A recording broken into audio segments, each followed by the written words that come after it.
Good morning. Good morning. Okay, we're still here. I think, I'm pretty sure. Are we still here? Are we still here at all? I mean, it's a bigger question than it appears. Are we still here? Am I really here? I'm not sure if I am or if I am not. Or are they the same thing? I don't know. All I know is that we have been called to open our eyes and see that my holiness shines bright and clear today. That's the lesson from A Course in Miracles. I love when I can just glance in the back and just immediately work it in. My holiness shines bright and clear today. Isn't that what we are called to every moment? To let our light shine. Why would we put a bushel basket over that which is so bright, Ravi? I'm just looking and seeing the brightness in your eyes, and we're here to build a fire on a hill so that everyone can see that and feel that radiation. And that is what we do. We radiate as a community. Wherever we are in the world, we radiate. It's like we come together here for these morning sessions, all carrying a big pile of kindling. And we just kind of pass it out. Okay, put it on the fire, let it burn, let it brighten. And it does. And I think we can all feel it. We can certainly feel it here. And I'm sure you can feel it wherever you are as well. So once again, good morning and welcome to the Namaste experience on this Wednesday, another beautiful day here in Mexico. And this morning, we're going to start off with a beautiful selection from Joel Goldsmith, one of our favorites. You know, before I even do that, I'll share something, a discussion that I had with a couple of people yesterday, because as most of you know, I'm doing this coaching program. So I have people I work with every day. And at first we were talking about books we read, teachings we're engaged in, or teachers. And I saw someone reading a book. I'm sure it was a beautiful book. But what I realized for me is that there is this momentum, or this, I don't want to say need, desire, I guess, to limit the incoming, to limit the number of books, because there's so many books, so many good books, so many wonderful teachings. Certainly not saying anything about that, but there comes a point in this awakening where we need to stick with what is simple and is direct, and trying to listen to this and then this over here and then something else, it will distract you. And it is just another one of those egoic ploys to keep you looking outside. What's the new book? Who's the new teacher? So I was asking people, if you could only have, if you were on a desert island, you could only have 2 or 3 books, what would they be? Think about that for a moment. You're on a desert island, you can only have 2 or 3 books, what would they be? Well, for me, it would start with A Course in Miracles. Absolutely. Maybe one of Joel Goldsmith's books. I don't know. Someone actually included one of my books in their list yesterday. Okay. But the key is that it's time for us to focus like a laser beam and not be pulled this direction or that direction. We have everything we need for this awakening. And what is going on out here, all the rest of those details, let them just be what they are. We don't have to engage. We don't have to try and figure it out. Neither the problem nor the solution are outside of us. They're all in here. So let all the focus be here. What I like to say is that there are really only 2 authors that I really read a lot. The first would be, I truly believe that Jesus was the source of the Course, the source of the Course. Of course, of course. So Jesus would be the first author. And the second is Stephen King. I have to admit it. I read a lot of Stephen King books because you need some distraction. You need to have some entertainment. So that's my entertainment. Other than that, pretty focused. So that being said, let's turn to a beautiful quote from Joel that I came across a day or two ago. I really liked a lot. It really describes this source. What is this source? Where is the source? And what is our relationship to that source? Joel says, when we look at Niagara Falls, we might assume that it would run dry with so much water continually pouring over as the falls. But looking behind the immediate scene, we see Lake Erie and realize that actually there is no Niagara Falls. And this is but a name given to Lake Erie at a point where the water pours over a precipice and becomes the falls. Love that. There is no Niagara Falls. The infinity of Niagara Falls is assured by virtue of the fact that the source of Niagara is really Lake Erie. So with us. We are that place where God becomes visible, where the divine becomes visible. We are the Word made flesh. Our source and that which constitutes us is God, infinite divine being. We are God being, God appearing, God manifesting. This is the true glory of our being. I love that analogy of Niagara Falls. We go to Niagara Falls, we marvel at the beauty of all of that water, and we say, this is Niagara Falls, just as we say, this is who I am. My name is whatever, I do whatever, I think whatever. But is any of that true? Is there really a Niagara Falls? Well, we can name it, but is it really? Beyond the name, beyond anything that we've decided, it doesn't know itself as Niagara Falls. It knows itself as a point at which this entire enormous body of water flows over and falls. That's it. It knows itself to be what it is, one with Lake Erie, just as we know ourselves to be one with the infinite ocean of grace. So there is no James, there is no Ravi, there is no Bonnie. These are definitions and ideas that we claim to try to understand in a limited sense an identity as we appear in limitation. What if we stopped focusing on how we appear in limitation and focus instead on how we are, not how we appear, but how we truly are in eternity? The whole, instead of looking at the identity, just as we look at at Niagara Falls, look behind that to that infinite ocean of grace that is the source, as Lake Erie is the source of Niagara Falls. What would change? If we put our focus there, how would we change? How would we deal with one another, relate to one another, love one another? Once again, my holiness shines bright and clear today. Isn't that what that really is?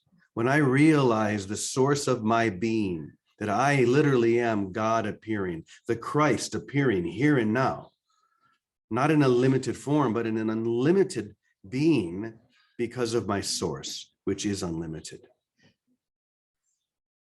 So we hear this message every day, don't we? I'm not really saying anything different. No one is. If I was, then you wouldn't be able to trust it. If I or Vicky or anyone else had to come up with something new and different every day, you wouldn't be able to trust us, because that would be telling you that there is a multiplicity of reality. And all we're really saying is reality is one. And we can't even speak to that one because it's inherent and truly known within you. But we can speak around it. We can talk about Niagara Falls, as Joel did. We can talk about different approaches, all of them leading in toward that inner core of oneness. I am one with God. I am still as God created me. And if I can just hold there, be present there, and allow that sacred presence to overtake me, then I'll be as Niagara Falls is, just where that aspect of the lake that we call Erie overflows. Isn't that what we're called to do? To overflow everywhere we look. That's all that needs to be said. I don't think there's anything else that we could say, but yes, yes. So with that, I'm going to turn it over to Vicki and see if she has anything to say, because I am out of words, and that's a good thing. The words, you know, there's a great line in my favorite movie, Brother, Sun, Sister, Moon, when Francis says, words, Bernardo. There was a time when I believed in words. And that time has now passed. The words won't do it, but the reality and the grace will. So good morning, Vicki. Good morning, Brother James. Well, I love that analogy. Good morning, everybody. I had never heard that from Joel before, but the image of that is it's just a perfect example of what we truly are, the infinity of light, or like Erie is. I never would have thought of that. But as you were speaking, what occurred to me was the best way that precipice shows up for me in my life. I'm not the only way, there are many ways. One way is when we pay attention to that quiet, that stillness, that silence that is within, not look for anything without. And one of those ways in stillness is to recognize the stillness everywhere. When I'm still within myself, then I catch it everywhere. I catch it in the trees, I catch it in the animals, in nature, in one another. And then what I was realizing, that one of the other precipices that infinity shows up as, you know, as it shows up as the falls, it shows up in us, is in our relationships. So very many mornings I'll meet a friend of mine that I swim with in the lounge here where I live in the apartments, and we just have a cup of coffee together. Now, she has no spiritual inclination or interest at all, but we have been drawn together now for years. We swim, we did water aerobics together, and then we just became friends, but we meet every morning. And I was coming back to come to do our Zoom together, and I realized I was just laughing and dancing because we ended up doing hula lessons. we were just doing hula dancing. But the truth is, what happens every morning is that we join in holiness. And I certainly don't say that. We never talk specifically about that. But because I listen and look for that holiness, and that's what happens to all of us as we awaken more and more and live in this one focus. We live in the focus of holiness, like today's lesson says, and we start recognizing it everywhere. And because it's the only thing on my mind, it shows up in a form that's appropriate to who and where we find ourselves. And the best ways it shows up is in our relationships with one another. That's why it only takes one of us to have a holy relationship. A holy relationship is nothing but that pinnacle or that precipice where all of a sudden God's visible. Where the falls, we see them as the falls, but it's the Lake Erie that becomes visible to us. It's the holiness in one another, and it becomes visible to us in our relationship when we're only there to give, to love, to see one another, to celebrate one another. I go meet Kathleen, my swim buddy, just to love her. It's like I could care less what she's talking about or what I'm talking about. But because I don't have anything else in my mind, there's not often a lot of stuff. But in the listening and looking for and this is natural, I don't have to focus consciously, it's just a natural state. I see the light in her, and it brings it out in her, and it brings it out in me. It's the healthiest thing I could do, because in our joining together, we're just there to love one another. And the form it took this morning is we were in that lounge doing hula to Elvis Presley singing Hawaiian love song, which was great. It was great entertainment for anybody that came by. And it was great fun. It was just an example of holiness shining out without care, without any sense of self-consciousness. And I was walking back just now thinking, gosh, I love how God works through us. I love how light fills us when we're not suspecting anything, when we're innocent of any form for it to be showing up as, when it's just like the waterfall, the water that falls over Niagara Falls. That water is not self-conscious of itself. It's just rushing forward and giving of itself. And we do that in relationship, whether we know it or not, when we have done whatever it is in our minds to clear out the clutter, to clear out what would be on our minds. And when nothing's on our mind except the present moment of love, and the only intention we have is to give of ourselves, to love one another, that's that point in relationship where the light shines best, as whatever it is. It might just be saying hello to someone, or it can be anything. But I'm finding that in relationship, we shine out. We recognize God's love best when we hear it come out of ourselves or out of one another, when we are joined in nothing but love. Here to love, not here to get anything, not here to finish anything, just here to love. So relationship, that would be what I would add. That would be the cherry I'd add on top of your beautiful Sunday. Oh, Thanks, Brother James. I love you all, and this is that same place.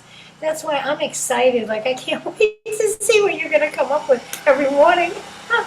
Because whatever it is, there's no guile in it. There's no motive. And that's how we want to live. No motive except to give love to one another. To give love, period. Not even to one another. Wherever we show up, whoever's in front of us, wherever our feet are. Thanks, Brother James. Thank you. Thank you, Vicki, of course. And isn't that what we're all here to do? Just to let that light shine, as today's lesson says. Let that water roar through us. Let be the falls where that infinite ocean of grace is in active participation with everything and everyone around us. I mean, words cannot express, but our feelings, the way that we look at one another and love one another, we can feel that. We know that. It's the only reason we're here. What other reason would there be? There's nothing left.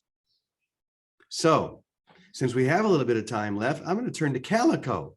Calico's up in her room, and we always have great talks in the morning during breakfast, and then Calico heads up to her room, but she's always there in the batter's cage, just waiting to step up to the plate. So here we go, Calico. Step up to the plate.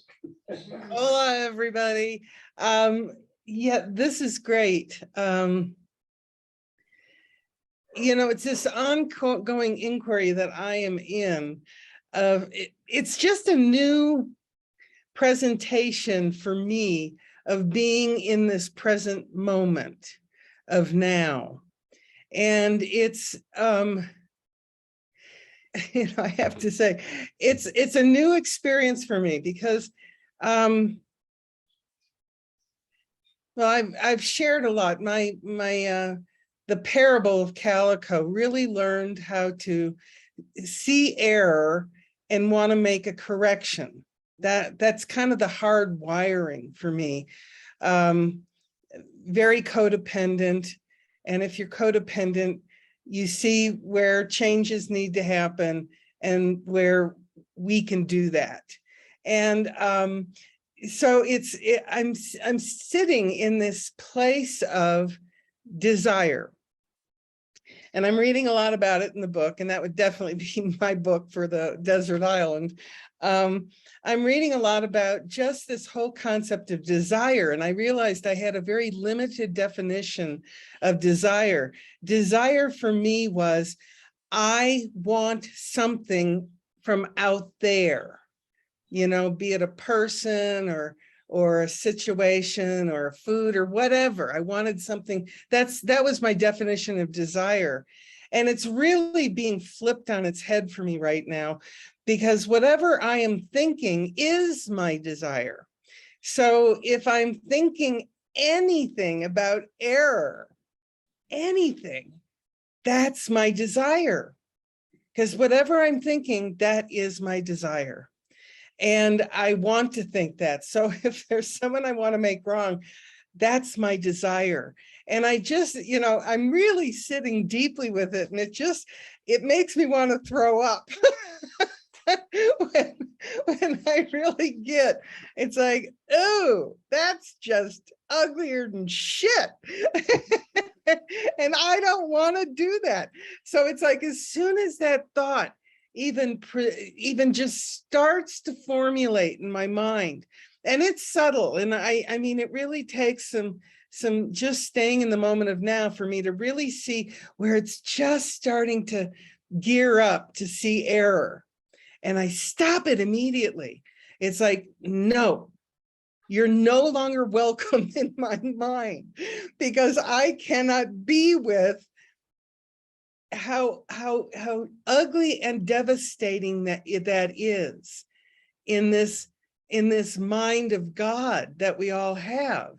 And so there's just this beautiful inquiry happening, and it really is.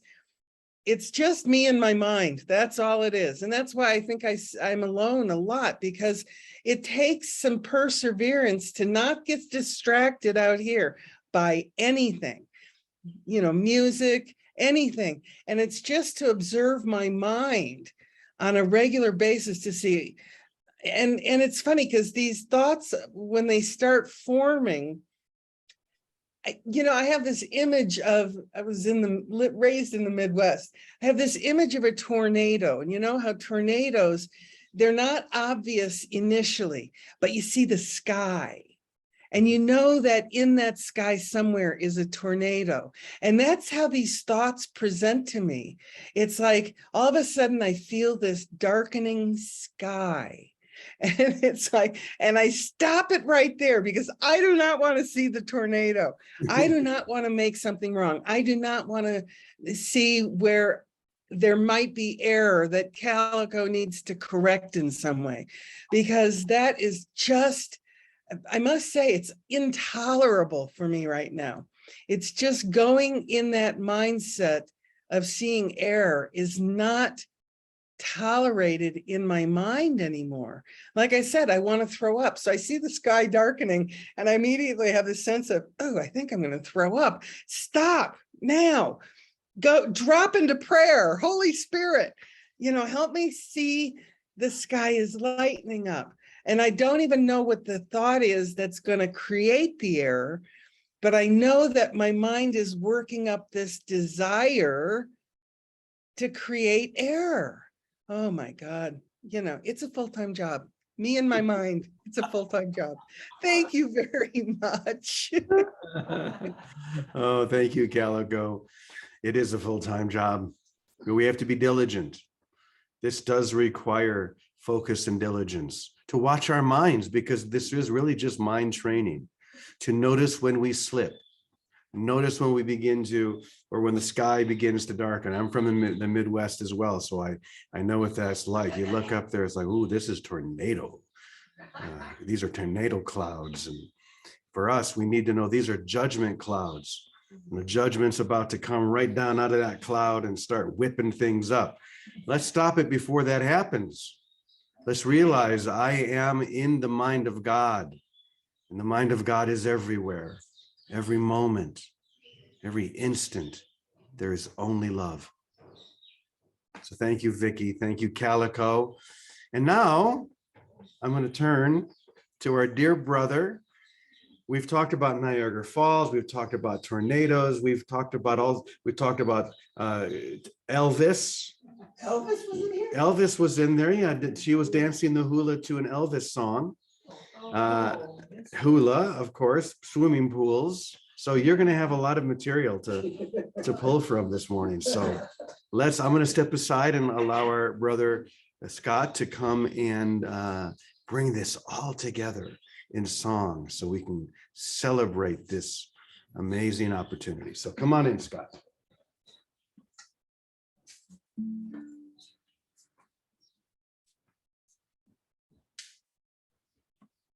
When you said the 7 things or so that would be juicy to put in a song, I got overwhelmed.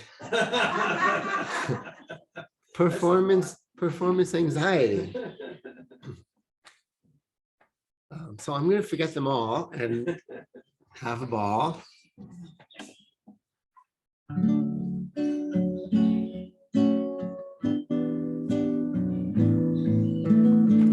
Going into this moment with you, getting high on Brother James' point of view. We went there together and we never have to part, 'cause we are all connected, heart to heart. We are all connected, heart to heart. Somebody remind me something from the talk. Niagara Falls don't call themselves by name. They're giving it their all. Don't need a name. We're all gonna bring our egos to the falls. And instead of death, we'll just go, wee! We're here to have a ball. Instead of death, we'll all go wee, wee! 'Cause we're here to have a ball. Yeah. That's all right. Whatever. Today wasn't such a trance state. Anything you'd like to share before you go? Thank you for letting me share my gifts. It's so much fun. And God, I had a sign up on my notes that I hope, I was holding it up and it said, not today. Oh, I didn't see it. Yeah, I know you didn't. And apparently some part of me didn't see it either. Thank you. That's funny. I think that's true of us every day when we're locked in the ego struggles. We're saying to the Holy Spirit, not today, just, and the Holy Spirit says, I didn't even see that. I'm not going to pay attention to that sign. Today, it's today. And I'm saying that to each one of you. It is today. This is the day. This is the only moment you have, this moment, to realize you're not Niagara Falls, you're Lake Erie. You're not this limited idea or image or anything. You're all of it. You're that infinite ocean of grace flowing over the falls uniquely, yes, but you're still that infinite ocean of grace here and now. So remember, my holiness shines bright and clear today. Just realize that's true. If you realize it's true, then you'll be able to act from that truth. And then you'll see that truth everywhere you go. So there you go. Thank you, Scott. Thank you, Vicky and Calico and everyone, just for being so bright, so holy. Have a beautiful day. Namaste. I'll see you all tomorrow. See you all. Bye-bye for now. I love you all. You too. Thank you.